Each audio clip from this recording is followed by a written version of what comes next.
We are joined by Telangana Minister Uttam Kumar Reddy garu. Sir, you were a fighter pilot earlier and you were also qualified to fly in a commercial aircraft. So a very unfortunate incident that have taken place in Ahmedabad.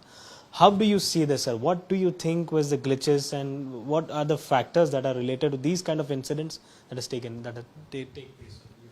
Bashir, at the outset, my heartfelt condolences and sympathies to the families of the bereaved. Not only I think 241 people lost their lives in the flight, and also some people, I think, when the aircraft crashed into the building, I think some people also lost their lives there.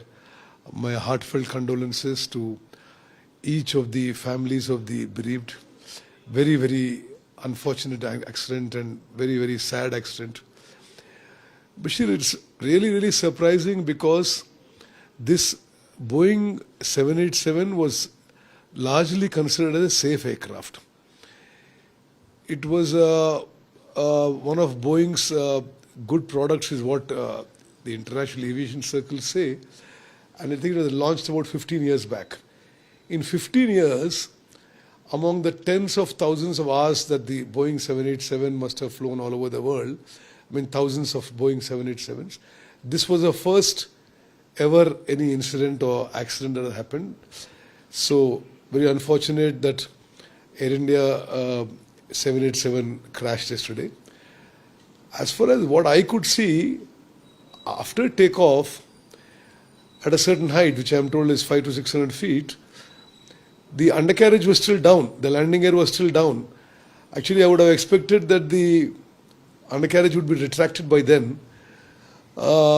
About that time, as is reported in the media, the pilots also gave a mayday call, means indicating extreme emergency.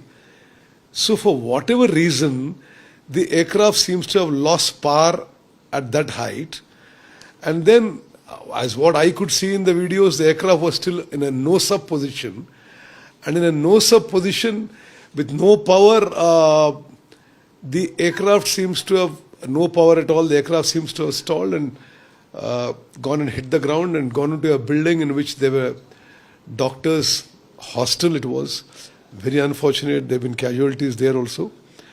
The matter calls for a very thorough inquiry. It will be very difficult to say what is the cause. I'm especially saying because a Boeing 787 to have this kind of a crash is really unfortunate, really sad. But I must tell you one thing. You know, when we did our training either in fighter aircraft or later in the civilian aircraft that I did my flying training, the most critical phase for a pilot or for the aircraft is just after takeoff. Because any emergency happens just after takeoff, you have no room to react. So, if the same emergency happens after you gain some altitude, then there is some possibility of gliding it down to a safer, ditching the aircraft as it calls, onto a water body or an area where there is no built-up structures. But this was in a densely built-up area, and the aircraft, without doubt, has lost power. For what reason it lost power is a matter of inquiry. And the aircraft seems to have stalled and just flew into the ground. And very unfortunate. My heartfelt condolences once again. And I think the country should, the people heading these civil aviation organizations should order a thorough and detailed inquiry. And, for the Boeing 787 also, it's a question mark on the aircraft too now. Okay, sir. Thank you so much for speaking with us. So this was Telangana Minister Uttam Kumar Reddy garu. With camera person Damodar, Abdul Bashir, Hyderabad.